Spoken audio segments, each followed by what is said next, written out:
My mother-in-law humiliated me at dinner, but I was the one to laugh. 3 months later. I always believed my wedding vows included for better or worse, not for better or whatever your mother-in-law decides. Yet there I was, Chief Accountant Adeline Nelson, sitting at the most expensive restaurant in the city, wondering if the steak knife beside my plate would be sharp enough to cut through the tension in the air, or perhaps Joy Nelson's designer handbag. My mother-in-law sat across from me, her platinum blonde hair styled into a crown of perfectly arranged waves, not a single strand daring to fall out of place, much like her life meticulously controlled, with no room for imperfections, especially imperfections named Adeline. "Darling," Joy said, addressing my husband Jason while pointedly avoiding eye contact with me. "I've taken the liberty of ordering for the table. I know how overwhelmed some people get with fine dining menus." Her eyes flickered toward me momentarily, sharp as the crystal glasses arranged before us. Jason, ever the dutiful son, nodded appreciatively. "Thanks, Mom, that makes things easier." I bit my tongue, tasting blood, after 10 years as chief accountant for one of the city's largest financial firms. I could read financial statements more complex than War and Peace, but apparently, a restaurant menu required maternal intervention. "Actually," I said, picking up the menu, "I'd like to order for myself." The table fell silent. Jason's sister Melissa suddenly found her napkin fascinating. Her husband Robert developed an intense interest in the chandelier above us. Jason looked like he wanted to slide under the table. Joy's smile never faltered, though it didn't quite reach her eyes. "Of course, dear, though I've already told the waiter that the table will have the chef's tasting menu, 7 courses. But if you'd prefer something simpler, I'm sure they can accommodate." And there it was, the first dig of the evening, right on schedule. Joy Nelson had elevated passive-aggressive comments to an Olympic sport, and she was going for gold tonight. This dinner was supposedly to celebrate Jason's promotion to senior partner at his law firm. A promotion that, ironically, wouldn't have happened without my financial support through his law school and early career. But in Joy's carefully curated narrative, Jason's success was solely attributable to his illustrious family name and her impeccable parenting. The sommelier approached our table, presenting a bottle of wine that probably cost more than my first car. Joy nodded her approval without even looking at the label, a power move I'd seen her perform countless times. 1982 Lafitte Rothschild, Joy announced to the table. Jason's father and I discovered this vintage during our trip to Bordeaux. Before children, of course. She smiled at Jason. "Only the best for my son's special evening." I took a sip of water, wishing it were something stronger, like hydrochloric acid. The sommelier poured a taste for Joy, bypassing Jason, the supposed guest of honor, and certainly ignoring me. Joy swirled, sniffed, and sipped with practiced precision before giving her approval. "Exquisite," she proclaimed. "You know, wine appreciation is something you develop over generations. It's in the blood." Another pointed glance in my direction, reminding everyone present that my blood apparently contained nothing more refined than grocery store Merlot. As the sommelier poured for the rest of us, I noticed something odd. My glass was different from the others, slightly smaller, with a tiny chip on the rim that would be imperceptible to anyone who hadn't spent years scrutinizing financial details. This wasn't an accident. In Joy's world, nothing was. "Jason tells me your company is doing adequately," Joy said, finally addressing me directly. "Though I imagine accounting must be so dreadfully boring. All those numbers day after day." She shuddered delicately. "I don't know how you manage." "By counting to 10 a lot," I replied with a sweet smile. "It's remarkably effective." Jason laughed nervously. "Adeline's being modest. Her firm handles accounts for half the Fortune 500 companies in the city." "How nice," Joy said dismissively. "Melissa, tell everyone about the charity gala you're chairing next month. The governor's wife is on the committee, isn't she?" And just like that, I was erased from the conversation again. This was Joy's specialty, acknowledging my presence just enough to be polite, then promptly redirecting attention elsewhere, in the 10 years I'd been married to Jason. She had perfected the art of making me feel invisible without ever being overtly rude enough for Jason to notice. The first course arrived, a delicate amuse-bouche of caviar and gold leaf. Everyone received their plate except me. "Excuse me," I said to the server. "I think you missed me." The server looked confused. "I'm sorry, madam. I was told there were only 5 in your party." 5. Joy, Jason, Melissa, Robert, and Joy's newest boy toy, Richard, who sat silently beside her, 30 years her junior and as vapid as a puddle in the Sahara. I looked at Jason, waiting for him to correct this obvious error. He was studiously examining his caviar. "There are 6 of us," I said firmly to the server. "Of course, my apologies," he responded, looking genuinely mortified.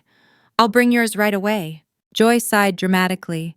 "There appears to be some confusion with the reservation. I clearly said 6, but perhaps they misheard." She turned to Jason.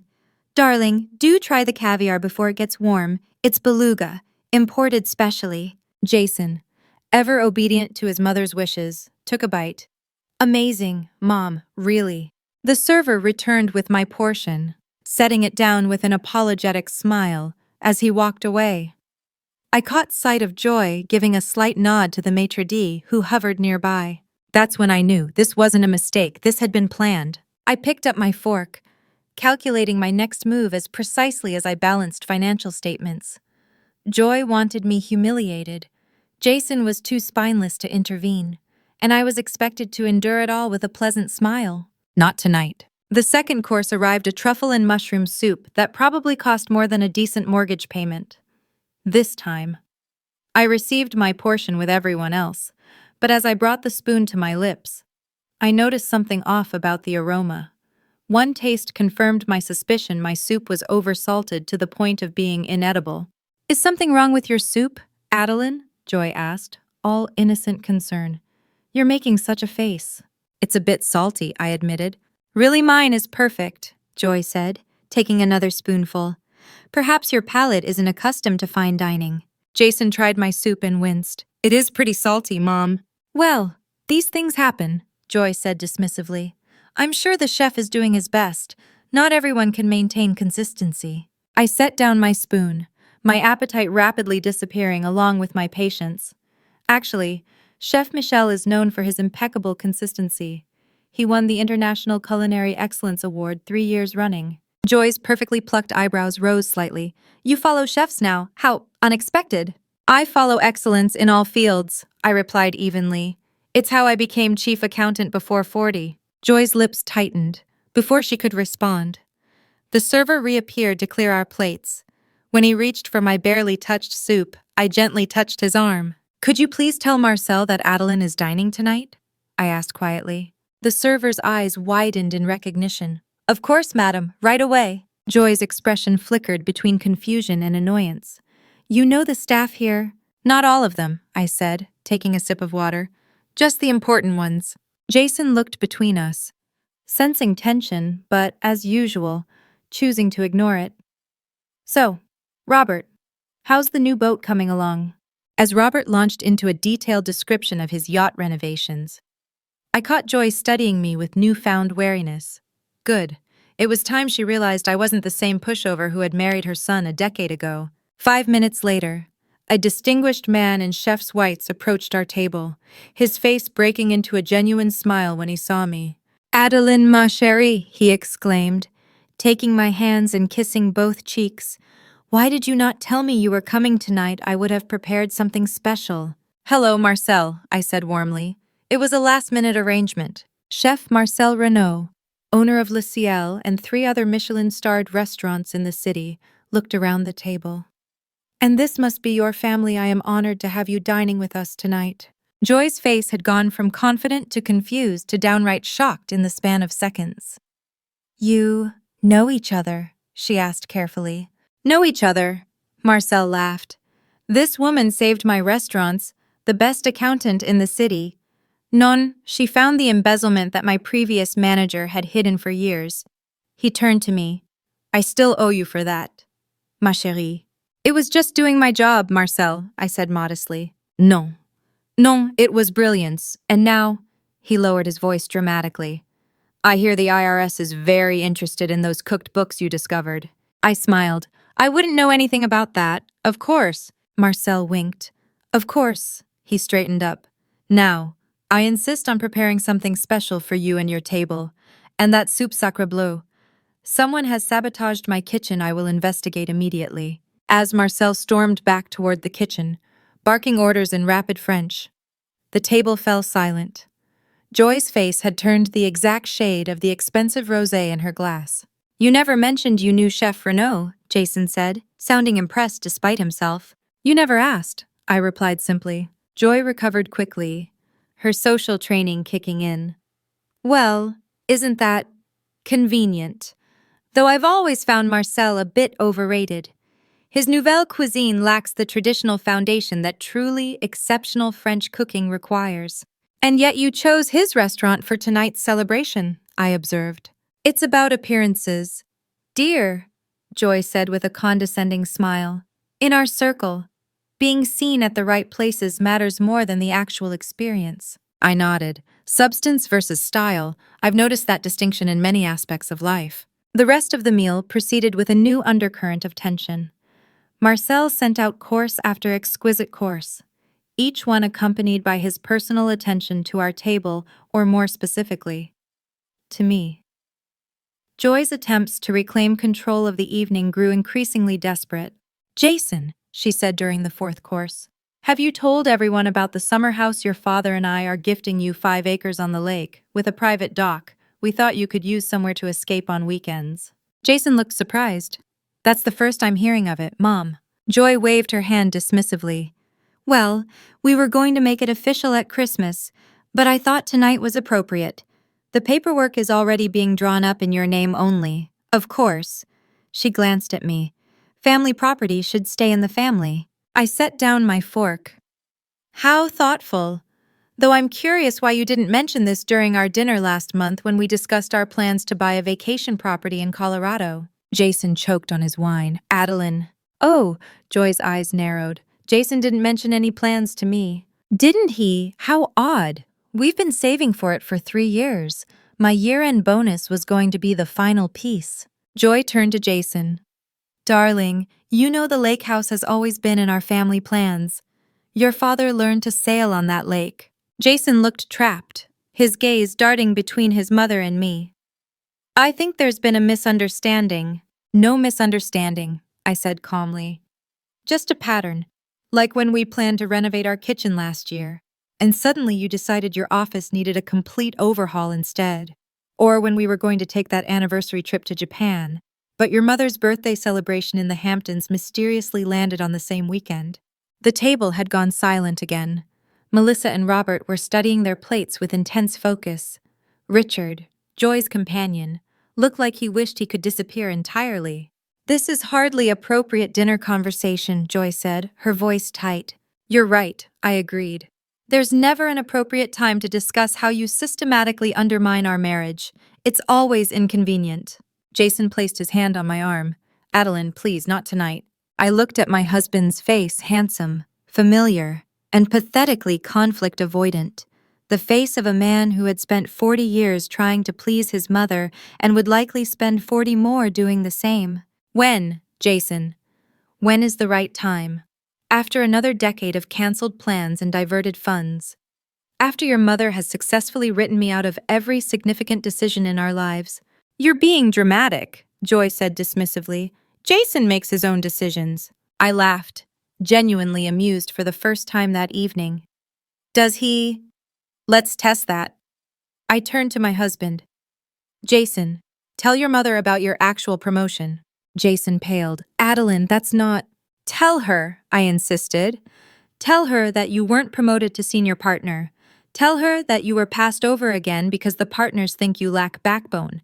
Tell her that the only reason you're still at the firm is because I convinced my biggest client to keep their business there, with the condition that you handle their account. Joy's face had gone from pink to white. Is this true? Jason looked like he wanted to die. It's complicated. It's actually very simple, I said. Your son has been living in a house I paid for, driving a car I bought, and working at a job I saved. And you've spent 10 years treating me like an inconvenience to be tolerated, rather than the person keeping your son afloat. How dare you? Joy hissed. The Nelsons have never needed anyone's financial support. We have generational wealth. Had, I corrected. Past tense. The Nelson Family Trust has been depleted for years. Jason's father made some spectacularly bad investments before he died. Why do you think I've been handling your personal taxes for the last 5 years? Your generational wealth wouldn't cover a year's worth of your Bergdorf's bills. The silence that descended on the table was absolute. Even the ambient noise of the restaurant seemed to fade away. Marcel chose that precise moment to appear with the palate cleanser, reading the table's tension perfectly. He quietly set down the small dishes of lemon sorbet and retreated without his usual flourish. Joy's hand trembled slightly as she reached for her wine glass. "Jason, explain to me what's going on." Jason looked like a cornered animal. "Mom, it's not as bad as Adeline makes it sound." "Actually," I interjected, "it's worse. The Nelson family has been technically insolvent since 2015. The only thing keeping your lifestyle afloat has been creative accounting. My creative accounting moving funds between shell companies to maintain appearances. The summer house on the lake. Sold 3 years ago to cover margin calls on your investment account. The only reason you still have access to it is because I negotiated a leaseback arrangement with the new owners." Joy set down her glass with a sharp clink. "Jason, is this woman telling the truth?" The way she said "this woman," as if I were some random street person who had wandered into the restaurant, was the final straw. "This woman," I said, rising from my seat, "has a name. It's Adeline. I've been married to your son for 10 years, and you still introduce me as Jason's wife when you're forced to acknowledge me at all. This woman has covered your Neiman Marcus bill when your credit card was declined. This woman has fixed tax problems that could have landed you in federal prison for fraud. This woman has quietly endured your condescension, your manipulations, and your thinly veiled insults for a decade because she loved your son." I emphasized the past tense deliberately, watching Jason's face as the implications sank in. "Adeline," he said, reaching for my hand. "Let's talk about this at home." I moved my hand away. "There's nothing left to talk about. I've spent 10 years watching you choose your mother over me, over us, over yourself. I'm done. Over." I pulled my napkin from my lap and placed it beside my plate, then reached for my purse. "Marcel will comp your meal tonight. He always insists when I dine here," I said, enjoying Joy's stunned expression. "Though the wine is on your tab, even Marcel's generosity has limits." Joy finally found her voice. "You can't just walk away from this family. We made you." I smiled, feeling genuinely light for the first time in years. "No, Joy, you didn't make me. You just made the mistake of underestimating me." I turned to leave, then paused. "Oh, and Jason, I've already moved my things out of the house. The keys are with my lawyer, along with divorce papers. You'll find them quite generous, considering the circumstances. I've even arranged to keep paying the mortgage for 6 months while you find your footing." "You're welcome." As I walked away from the table, I heard Melissa whisper, "Did she just—" "Yes," Joy hissed, "in public." I couldn't help the smile that spread across my face as I made my way through the restaurant. Marcel intercepted me near the door. "Everything okay, ma chérie?" he asked, concern evident in his eyes. "Better than it's been in years," I assured him, though I suspect Table 7 won't be ordering dessert. He glanced over my shoulder. "The dragon lady looks like she swallowed something very unpleasant." "The truth," I said. "It doesn't go down easily when you're not accustomed to it." Marcel kissed my cheeks again. "Will you still come to my daughter's wedding next month?" "I wouldn't miss it," I promised. Outside, the city air felt crisp and clean. I took a deep breath, filling my lungs with possibility. My phone buzzed in my purse, Jason. Predictably, I silenced it without looking and hailed a taxi. "Where to?" the driver asked. I gave him the address of my new apartment, a sleek downtown loft I'd purchased in my name only, with a view of the park and not a single memory of the Nelsons. "Big night?" the driver asked, noting my formal attire in his rearview mirror. "You could say that," I replied. "It was my husband's promotion dinner." "Congratulations to him," the driver said. I smiled. "Actually, I'm the one who deserves congratulations. I just promoted myself to ex-wife." The driver laughed. "Better than being demoted to doormat, right?" "Exactly." I leaned back in the seat, watching the city lights blur past the window. My phone buzzed again, this time with a text from Melissa. "That was the most amazing thing I've ever seen. Call me tomorrow." Perhaps there was one Nelson worth keeping in my life after all. No. 3 months later, I was reviewing quarterly projections in my office when my assistant announced an unexpected visitor. "Mrs. Nelson is here to see you." I looked up, surprised. "Send her in." Joy entered my office with considerably less swagger than I was accustomed to seeing.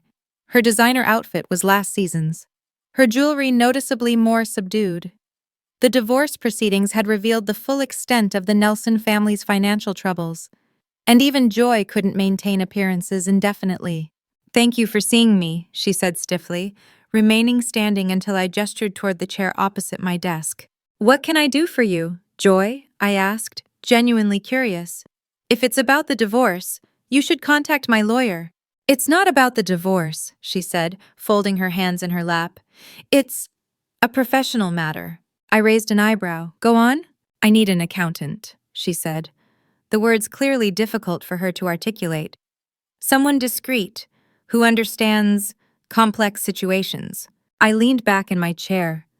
"And you came to me, the woman who exposed your family's financial deception and divorced your son." Joy's jaw tightened.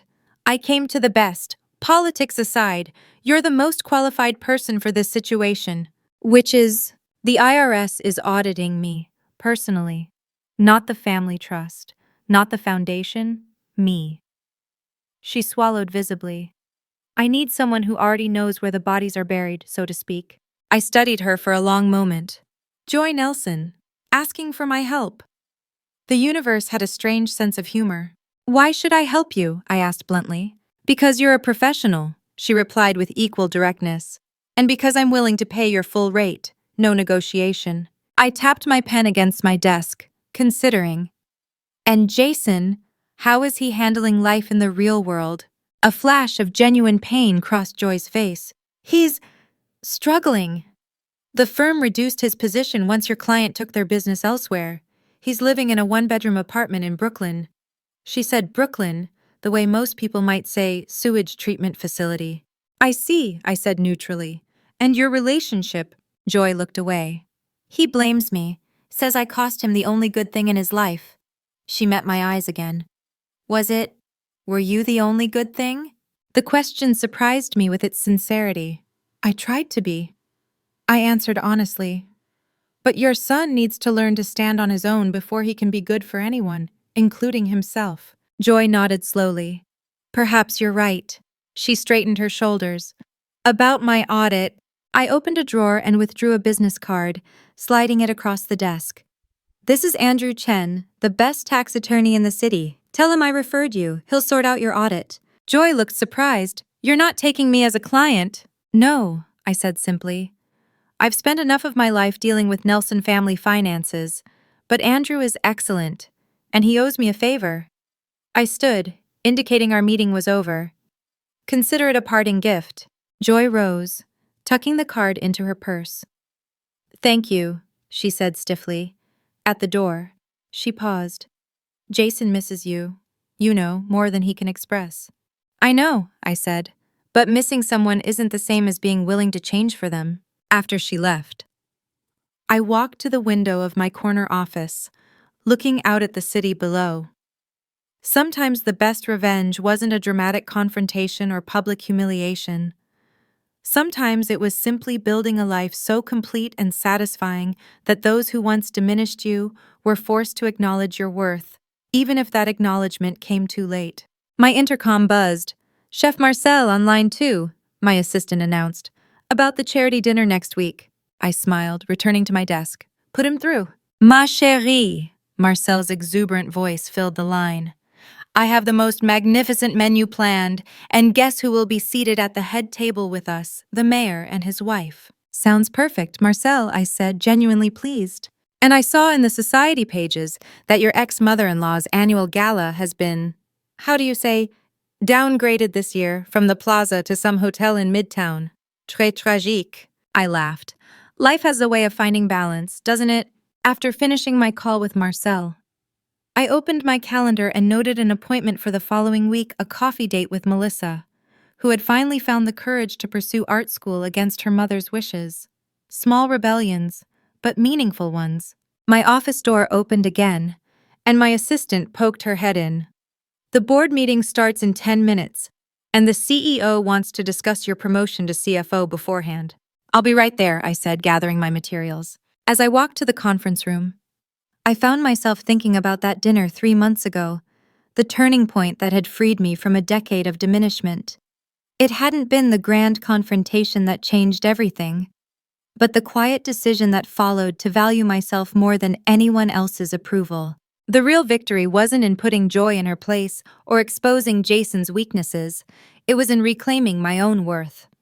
One balance sheet at a time. 1 year to the day after the infamous dinner at Le Ciel, I sat on my balcony overlooking the city, a glass of wine in hand, not the overpriced Lafite Rothschild that Joy had once used to showcase her supposed sophistication, but a lovely Malbec recommended by a sommelier who actually cared about taste rather than status. The CFO position had come with its own office on the top floor and a salary that would have made Joy's perfectly maintained eyebrows shoot up past her hairline. But more valuable than the title or compensation was the simple fact that I no longer measured my worth through someone else's yardstick. Melissa joined me for dinner once a month, blossoming in her art program and gradually untangling herself from Joy's web of expectations. She'd shown me her portfolio last week, vibrant, unapologetic paintings that would have sent her mother reaching for her smelling salts. "You know," she'd said, swirling pasta around her fork, "I used to envy Jason for having you.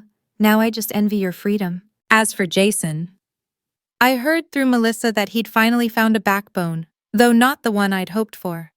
Rather than standing up to his mother, he'd simply replaced her influence with his new girlfriend's, a carbon copy of Joy but 20 years younger. Some patterns run too deep to break. Marcel's daughter's wedding had been beautiful. I'd attended solo, fielding concerned questions about my divorce with the simple truth, I chose myself. By dessert. 3 different guests had slipped me their business cards. I kept one, a silver-haired architect with kind eyes, who didn't flinch when I mentioned my career came first. Joy had survived her audit, thanks to Andrew's expertise, though the experience had humbled her enough that she'd downsized from her penthouse to a merely luxurious condo. We'd crossed paths at a charity function last month, and she'd given me a stiff nod of acknowledgement, the closest thing to respect I'd ever received from her.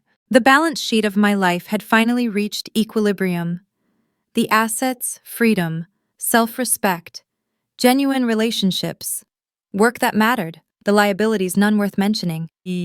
My phone lit up with a text from the architect, confirming our weekend plans to visit the new modern art exhibition.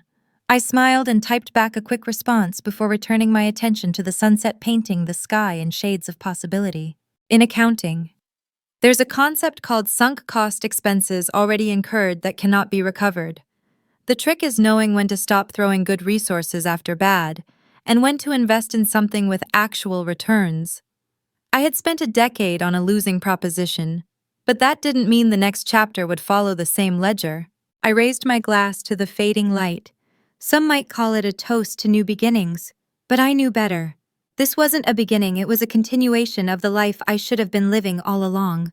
A life balanced not by someone else's calculations, but by my own meticulous accounting of what truly mattered.